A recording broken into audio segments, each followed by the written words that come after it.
Assalamualaikum warahmatullahi wabarakatuh. Selamat pagi Soli-Soliha. Bagaimana kabarnya hari ini? Tetap semangat ya untuk belajar bareng Bu Indah. Pagi ini kita akan belajar tema 4 subtema 1 pada muatan pelajaran SPDP KD 3.2, memahami elemen musik melalui lagu.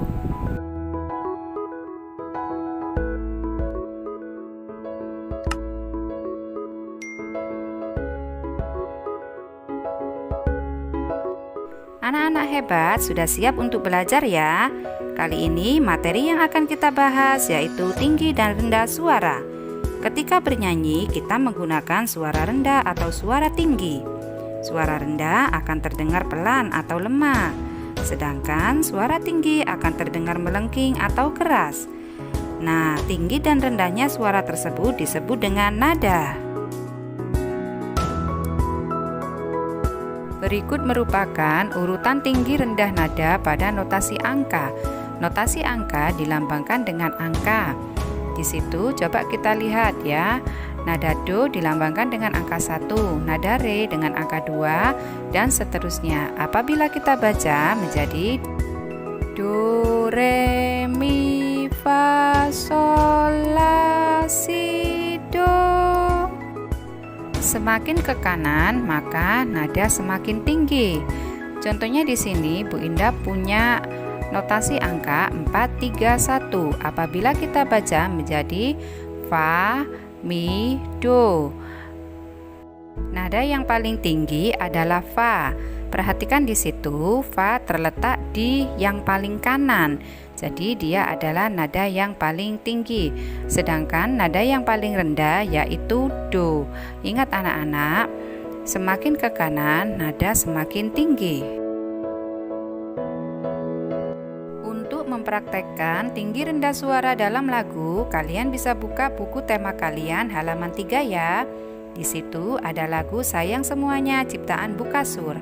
Atau kalian buka kitab tema kalian halaman 24. Di situ ada lagu lain yaitu Garuda Pancasila ciptaan Bapak Sudarmono. Nah, nanti kalian bisa mempraktekkan atau menyanyikan lagu-lagu tersebut bersama ayah atau ibu di rumah ya. Anak-anak hebat, hari ini kita telah belajar mengenai nada. Nah, sekarang Bu Indah punya tugas untuk kalian ya. Nanti jawabannya tolong ditulis di buku tulis kalian. Ini dia soalnya. Ingat ya, yang ditulis hanya jawabannya saja. Selamat mengerjakan. Jangan lupa baca doa dulu ya. Cukup sekian pembelajaran kita kali ini ya anak-anak. Semoga pembelajaran kita hari ini membawa manfaat bagi kita semua. Tetap semangat belajar dari rumah ya. Wassalamualaikum warahmatullahi wabarakatuh.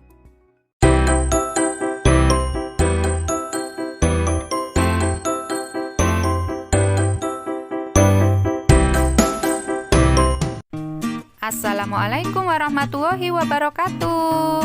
Apa kabar anak-anak hebat? Semoga selalu sehat ya. Alhamdulillah hari ini kita masih bisa berjumpa lagi untuk belajar bareng Bu Indah. Hari ini kita akan belajar tema 4 subtema 2 pada muatan pelajaran SPDP KD 3.3, mengenal gerak anggota tubuh melalui tari.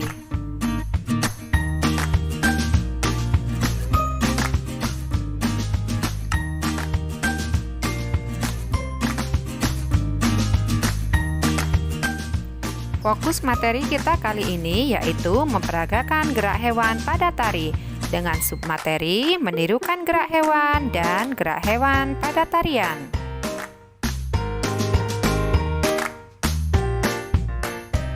Anak-anak hebat, materi kita yang pertama yaitu menirukan gerak hewan. Setiap hari kita melihat berbagai gerakan. Contohnya, gerak tumbuhan tertiup angin dan gerak hewan berjalan. Gerak hewan tersebut dapat kita jadikan gerak tari yang indah.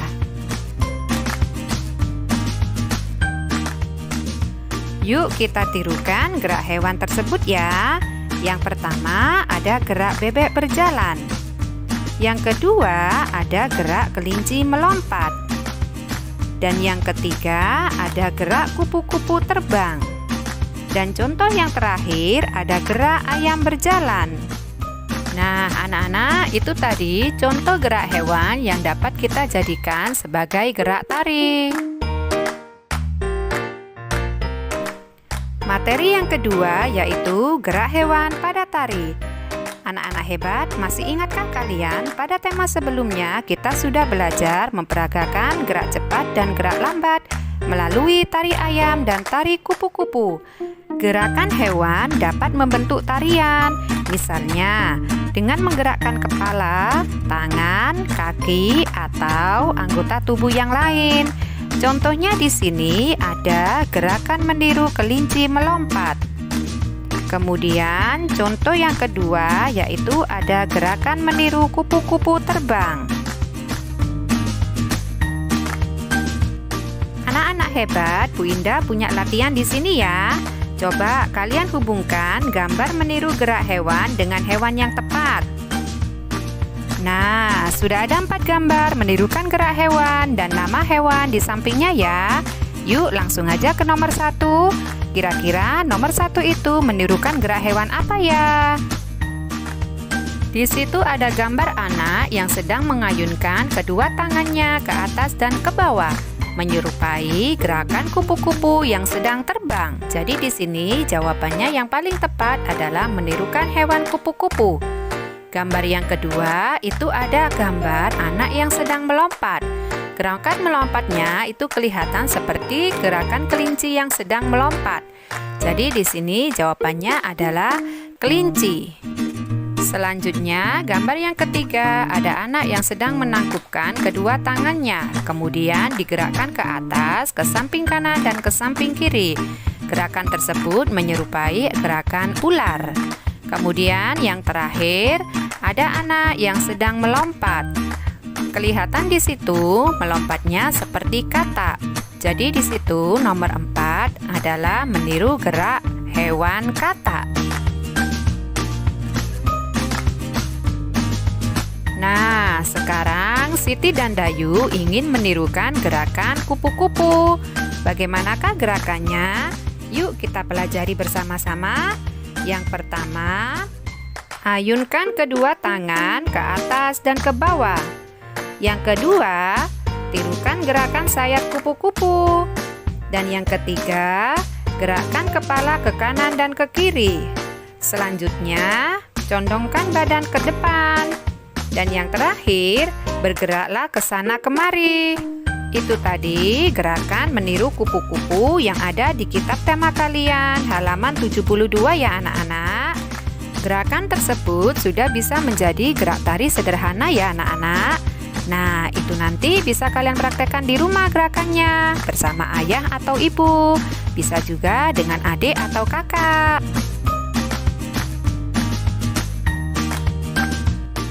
Alhamdulillah, hari ini kita telah belajar memperagakan gerak hewan pada tarian. Sampai jumpa di video pembelajaran Bu Indah selanjutnya ya. Semoga bermanfaat dan tetap semangat. Wassalamualaikum warahmatullahi wabarakatuh.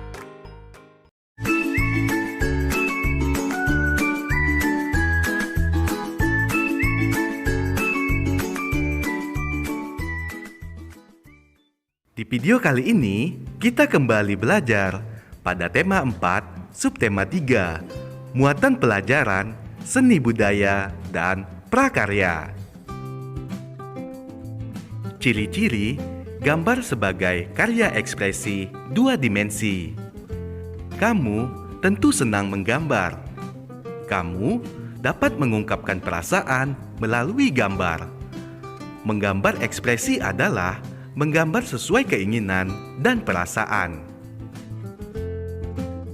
Saat mengunjungi saudara, kamu bisa membawa kertas dan alat gambar. Ketika melihat pemandangan yang indah, kamu bisa langsung menggambarnya. Kamu juga dapat menggambar anggota keluargamu. Gambar anggota keluarga adalah contoh karya ekspresi.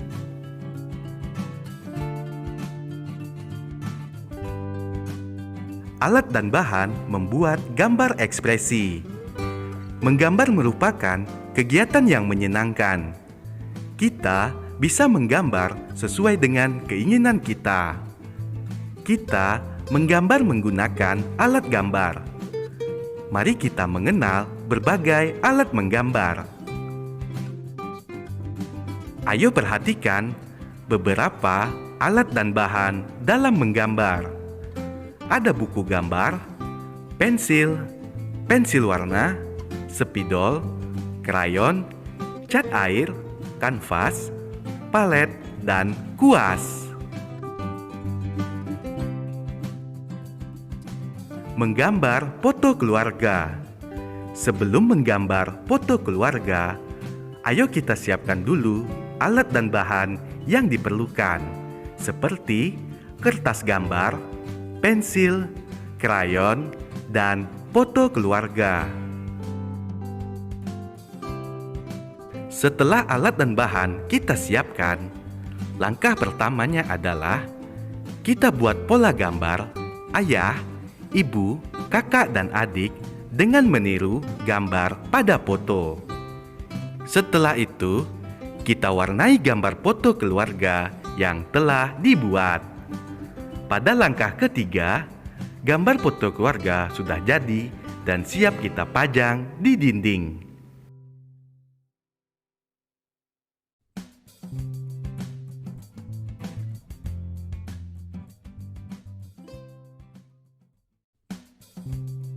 Di video kali ini, kita kembali belajar pada tema 4, subtema 4, muatan pelajaran, seni budaya, dan prakarya. Meronce dari bahan-bahan alam. Meronce adalah merangkai benda dengan tali. Benda yang dironce harus berlubang agar dapat dimasuki benang atau tali. Jika benda yang digunakan tidak berlubang, buatlah lubang dengan lidi, tusuk gigi, atau jarum. Mintalah bantuan orang tuamu untuk membuat lubang. Ayo perhatikan langkah-langkah meronce berikut. Langkah pertama, siapkan beberapa kuncup melati, benang, lidi, dan gunting.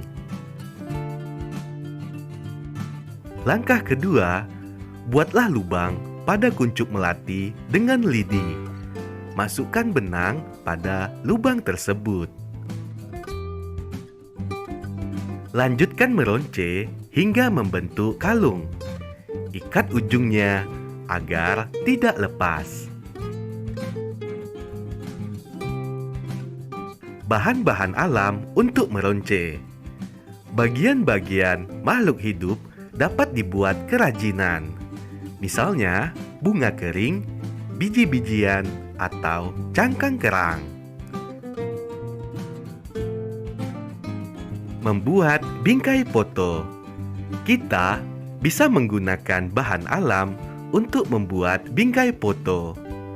Kita juga bisa menghias bingkai foto. Ayo kita siapkan alat dan bahan yang diperlukan, seperti papan kayu, lem kayu, foto keluarga, biji-bijian, dan cangkang kerang. Cara membuatnya, langkah pertama, kita potong papan kayu sesuai ukuran tepi foto. Langkah kedua, kita rangkai papan kayu membentuk segi 4. Lalu, kita rekatkan sudutnya dengan lem kayu. Langkah ketiga, kita hias bagian tepi bingkai dengan biji-bijian dan cangkang kerang. Langkah keempat, kita tempel foto pada bingkai yang sudah jadi. Dan langkah kelima, kita tempelkan hasil karya bingkai foto di dinding.